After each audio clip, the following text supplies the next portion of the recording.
사랑하고 축복합니다. 진심으로 사랑하고 축복합니다. 우리가 가지고 있는 이 성경책은요,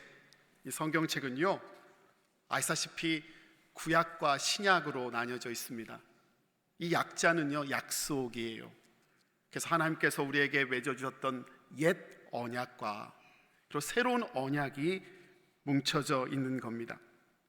그런데요, 질문이 들어요.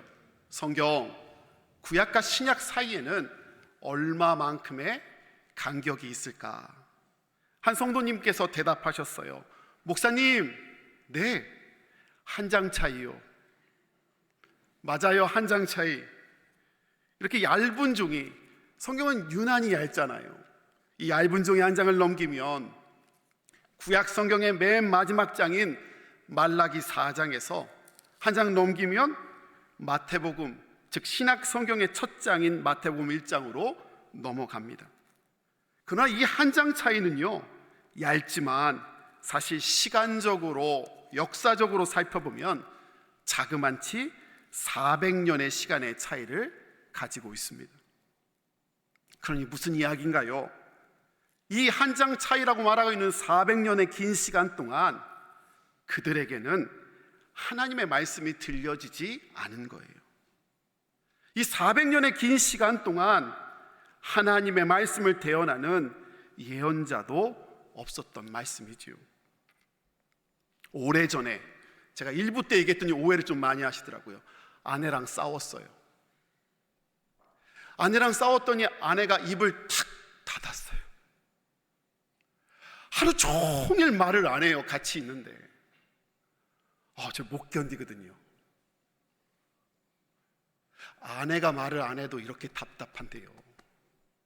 우리 하나님이요, 그 사랑하는 자녀 되는 이스라엘 백성에게, 우리 백성들에게 400년을 아무 말씀 안 하셨어요. 얼마나 어렵고 아픈 일입니까? 이스라엘 백성들 정치적으로 매우 혼란했고 나라를 잃고 오랜 식민지배를 겪었어요. 경제적으로는 점점 피폐해졌고 물론 영적으로도 어두운 시기였습니다. 그래서 그들은 구약에서 약속된, 언약된 메시아, 즉 구원자를 속히 오기를 한결같이 간절한 마음으로 사모하며 기다렸어요. 그런데요, 여러분, 간절히 기다린다고 모두 그 기다림이 바른 기다림, 옳은 기다림은 아니더라고요. 우리가 다 잘 알다시피 예수님이 이 땅에 400년의 침묵을 깨고 이 땅에 오셨을 때 복음서에는 몇몇의 소수의 사람만이 아기 예수님의 오심을 기쁨으로 맞아들였어요. 많은 사람들이 예수님을 알지 못할 뿐만 아니라 거부하고 거절하고 주님을 십자가에 못 박았어요. 이번 주는 왕국주일입니다. 그래서 지금까지 초록색 스톨을 하다가 제가 흰색 스톨로 바꿔서 매고요, 다음 주부터 성탄에 이르기까지는 아기 예수님의 오심을 기다리는 대강절기가 이어집니다. 기다리는 절기, 아기 예수님이 우리 땅에 오기를 간절히 소원하는 절기예요. 그래서 우리는 어떻게 지내냐? 우선 강대상에 다음 주부터 기다림초를 밝혀서 매주 초를 하나씩 밝혀 나갈 거고요, 여러분 보다시피 추리를 만들어서요, 예수님 오심을 밝히며 기다리는 거예요. 우리 많이 캐롤을 듣고요, 또 불러서 주님 오심을 기다리면서 알리고요, 성탄 카드를 써서 주님 복된 소식을 나누며 전하는 시기가 바로 이 대강의 절기예요. 저는 그런 의미에서 여러분과 함께 아기 예수님, 예수님의 오심을 기다리는 사람들이라는 주제로 이번 주부터 말씀을 나누려고 해요. 바라고 원하는 것은 성령께서 이 시간 함께 하시고 시간 역사하셔서 말씀이 깨달아지고 우리 모두가 바른 기다림, 옳은 기다림, 그 기다림을 통해서 하나님의 빛이, 그리고 하나님의 충만한 은혜가 우리 가운데 임하기를 간절히 소원합니다. 오늘 그 첫 번째 시간으로요, 마리아 예수님의 어머니 마리아에 대해서 함께 은혜 나누려고 합니다. 오늘 본문 말씀에 보면요, 천사가 마리아를 찾아왔습니다. 근데 27절에 보면요, 딱 집어 마리아에게 찾아온 것입니다. 하나님께서 마리아를 통해 이루실 무슨 일을 하실지를 전하기 위하여 천사가 찾아온 거예요. 그리고 천사가 전해준 내용이 오늘 본문 말씀 31절에서 33절에 등장하는데요, 그 내용을 정리하면 천사는 마리아가 처녀의 몸으로 잉태할 것과 그리고 그 낳을 아이가 바로 예수란 뜻이 바로 구원자, 즉 그들이 그렇게 기다렸던 메시아임을 알려줬어요. 사랑하는 성도 여러분, 만약 여러분이 마리아였다면 천사가 전해준 이 메시지가 좋은 소식일까요? 아니면 나쁜 소식일까요? 그들이 그렇게 기다렸던 메시아인이 결과론적으로 좋은 소식임에 분명하지만 곰곰이 생각해보면 이 순간 마리아 개인 입장에서 보면 그렇게 행복한 순간만은 아니라는 것을 깨달아 알게 돼요. 그 첫 번째 이유는요, 27절에 보면 보다시피 파란 글씨로 쓰여져 있는 것처럼 약혼한 처녀, 그 처녀의 이름이라며 처녀라는 단어를 반복하며 강조하고 있어요. 당시 팔레스타인 결혼 적령기 여성의 나이는요 15세에서 18세였대요. 근데 동감 안 하실 줄 알았어요. 이런 반응 일부 때도 그랬거든요. 근데요, 저는 이 말씀 알고 찾으면서 제 마음이 막 뒤숭숭했어요. 왠 줄 아세요? 저희 둘째 딸아이가 나이가 15살이에요. 누구 한 명만 데리고 와봐요, 바로 날라차기 들어가거든요. 근데 그 아이가 결혼 적령기라는 거예요. 여기 처녀라고 쓰여져 있는 그 헬라어는 파르테노스라고 해서 아예 뜻이 다른 본문에선 소녀라고 번역돼요. 무슨 의미지요? 그러니 지금 마리아는 결혼을 앞두고 설레어하는, 가슴 설레어하는 꿈 많은 소녀였다라는 거예요. 인생이라는 아름다운 도화지 위에 온갖 아름다운 그림을 그리며 꿈꾸고 있는 그렇게 그가 꿈꾸고 있는 순간 천사가 그를 찾아와 말씀을 전해준 거예요. 근데 생각해 보세요. 그 말씀을 듣는 순종하는 순간 그의 계획은 순식간 무너지는 것이고요, 그가 계획하고 꿈꿔왔던 모든 것은 휘발돼 버리는 순간이 되는 거예요. 여러분, 행복했을까요? 둘째로요, 마리아 입장에서는요, 이 메시지는 너무 부담스럽고 위험한 말씀이기도 했어요. 마리아 당시의 사회는요 엄격한 가부장적이고 권위주의적인 사회였어요. 게다가 유대 율법주의로 인하여 서슬퍼런 율법의 사회이기도 했습니다. 그런 사회에서 처녀가 잉태하여 아들을 낳는다는 것은 율법에 따라 간음죄로 돌팔매로 맞아 죽을 수 있는 것이며, 거기까지 가지 않더라도 사랑하고 꿈꾸던 요셉으로 파혼을 당해 평생 시집도 못 가고 손가락질 당하며 가족과 사회에 버려져 혼자 살아야 될 수도 있는 일이기도 했던 거예요. 한마디로 정리하면 마리아에게 주어진 하나님의 말씀은 다른 사람들에게는 좋은 소식일지 몰라도 마리아 개인이 소화해내기에는 무겁고 불편하고 위험한 말씀이었음에 분명한 것이지요. 여러분, 오늘 장로님께서 기도하시면서 제가 1년 됐다고 말씀해 주셨는데 보니까 딱 이번 주에 인사를 했더라고요, 작년에. 그래서 그런지 이번 주에 감기를 앓았어요. 목소리가 매력적이죠. 아마 어떤 분은 목소리만 들으면 부흥 강사님 오셔서 오늘 설교하시는구나 이렇게 생각하실 수도 있을 것 같아요. 그런데요, 제가 목회를 하면서 저는 다른 목사님보다 다른 건 뛰어난 건 잘 모르겠는데 상상력 하나는 뛰어난 것 같아요. 그래서 그런지 오늘 설교를 준비하면서 어떤 마음이 들었냐, 마리아가 자꾸 감정이 이입되면서 저도 모르게 마리아 담임 목사 짓을 하더라고요. 그래서 저희 학생들, 고3 학생들, 고2 학생들, 고1 학생들, 우리 중학생, 중등부 아이들 기도하듯이요, 저도 모르게 마리아를 위해서 하나님께 이렇게 기도하고 있더라고요. 제가 뭐라고 기도했는지 한번 들어보세요. 하나님, 마리아가 하나님의 자녀인데요, 하나님의 자녀인 마리아의 형편과 상황은 왜 하나님께서 배려해 주시지 않으시나요? 이렇게 기도하더라고요. 그리고 만약 하나님이 정말 마리아의 상황을 배려하신다면 하나님은 능력 있으셔서 당신의 뜻을 다른 방법 혹은 다른 사람을 통해서도 이루실 수 있지 않습니까? 하나님 하다못해요, 마리아가 아니라 요셉에게 먼저 찾아가셔서 그 상황만 알려주셨다면 마리아가 훨씬 안정된 가운데 평안한 마음으로 결단할 수도 있지 않습니까? 아니, 이런 기도가 절로 나오더라고요. 이해되세요? 그런데요, 오늘 말씀을 보면 어느 한 군데도 마리아는 저처럼 하나님의 그 거룩한 초대 앞에 피하지 않았어요. 아니, 불평도 안 하더라고요. 하나님 때에게는 좋은 때이나 제게는 좋은 때가 아닙니다라고 미루려 하지도 않더라고요.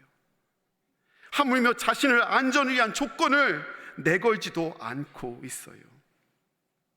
대신 마리아는 어떻게 했냐? 이렇게 고백하고 있더라고요. 우리 38절의 말씀, 마리아의 고백을 함께 고백하면서 함께 읽기를 원합니다. 38절만 읽겠습니다. 시작. 주여, 여종이오니 말씀대로 내게 이루어지이다. 아멘. 아멘. 진짜 아멘이 나오세요? 그 무섭고 두렵고 부담의 말씀, 자기의 꿈이 송두리째 날아갈 수 있고요, 위험할 수도 있는 그 상황인데요, 그는 아무 불평 없이 주여, 내가 당신의 여종이오니 말씀대로 내게 이루어집니다 라고 그 주의 말씀에 자신의 뜻과 생각을 내어드리고 있어요. 아니, 자신의 삶을 송두리째 하나님께 내어드리고 있는 거예요. 그러면서 오히려 46절에서 48절의 마리아 창가에 보면 그렇게 사용해 주심에 감사하고요, 찬양하고요, 이것이 복이라고 하나님께 영광을 올려드리고 있어요. 여러분, 마리아가 어떻게 그렇게 할 수 있었을까요? 철이 없어 그랬을까요? 아니면 그 부담감을 정말 몰라서 그랬을까요? 그가 바라봤던 것이 있고요, 여기 아주 중요하고도 우리 또한 잊지 말아야 할 사실이 있어요. 여러분, 우리 하나님은요, 완전하시고 완벽하신 하나님이신 줄 믿습니다. 우리 하나님은요, 우리의 인생의 주인 되어주시고요, 우리를 동사 삼으신 주어 되시는 하나님이신 줄 믿습니다. 우리 하나님은 우리보다 더 사랑하셔서 우리를 가장 선한 길로 인도하시는 하나님 되어주시는 줄 믿습니다. 믿으세요? 마리아가 봤던 게 그거예요. 여러분, 질문할게요. 그 하나님께서 당신의 아들 예수님, 구원자 예수님을 이 땅에 보내시면서요, 여러분 생각에 아무에게나 또 아무나에게 택하셔서 그 아들을 보내셨을까요? 하나님은 당신의 분명한 조건과 기준을 가지고서 고르고 골라 마리아를 택하신 거예요. 그래서 27절에 제가 분명히 말씀드렸잖아요. 딴 데 간 게 아니라 바로 마리아에게 이르되, 마리아에게 지금 찾아가고 있다고 말씀드렸잖아요. 그런데 그 조건이 무엇이었냐? 살펴봤더니요, 그 조건은요, 지식 많음, 그것이 조건이 아니었던 것에 분명합니다. 경험 많은 것, 그거 조건이 아니었음에 분명해요. 만약 지식과 경험, 그것이 많아 소위 말씀을 꿰뚫은 자가 조건이라고 한다면 하나님은 마리아를 선택하지 아니하셨을 것에 분명하기 때문입니다. 오히려 지식에 뛰어나고 경험에 뛰어나고 그 앞에 매일매일 공부했던 제사장, 율법학자, 서기관들, 이런 사람들과 이런 사람들의 가정을 통해서 하나님의 말씀을 이루셨음에 분명할 거예요. 그러나 앞서 말씀드렸듯이 마리아는 어린 소녀였고, 그러니 하나님의 말씀에 통달한 자도 아니었어요. 단 마리아에겐 특별한 이런 점이 있어요.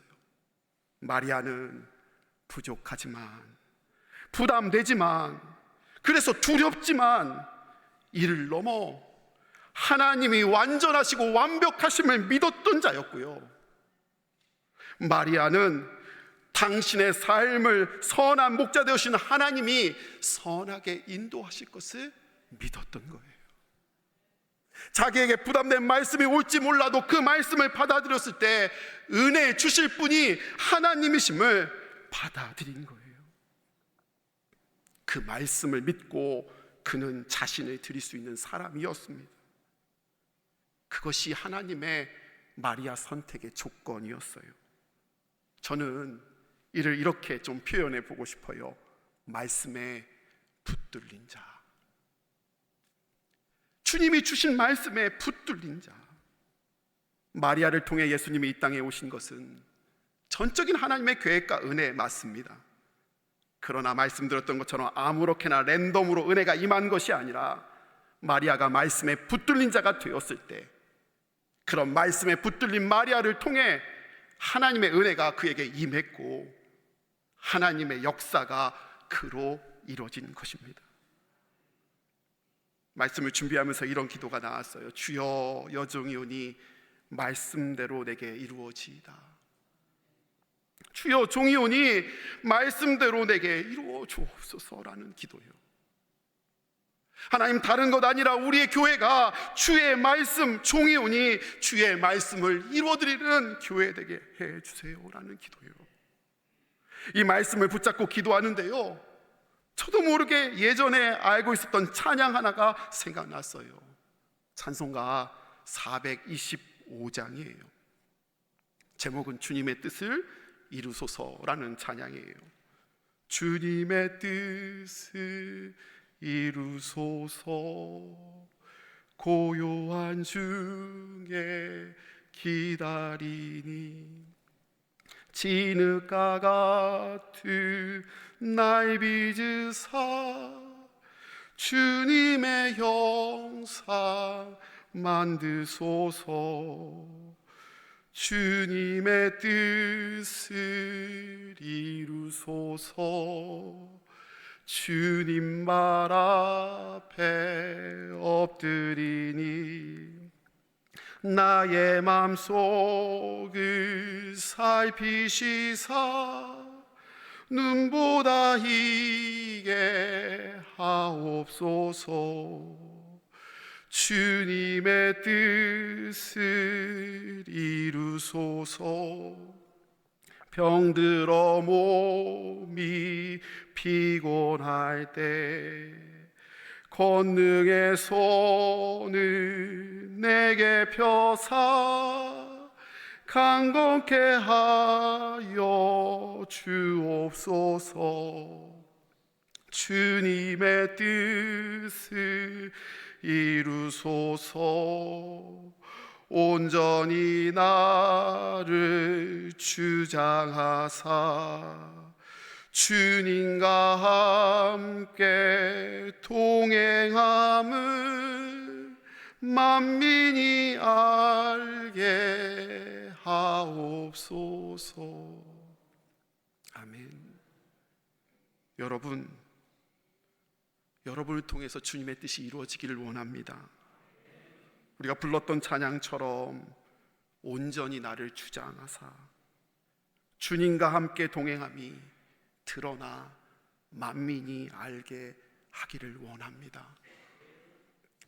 신학교 시절에 성경책을 정말 열심히 읽었어요. 정말 기회가 되는 대로 읽었어요. 힘써 읽었고요, 애써 읽었어요. 목표가 있었어요. 졸업하기 전에 100독 괜찮지요? 제가 그때 써놓은 게 있어요. 졸업하기 전에 100독. 그때는 또 삼각산에 가서 나무도 뽑아야 돼요.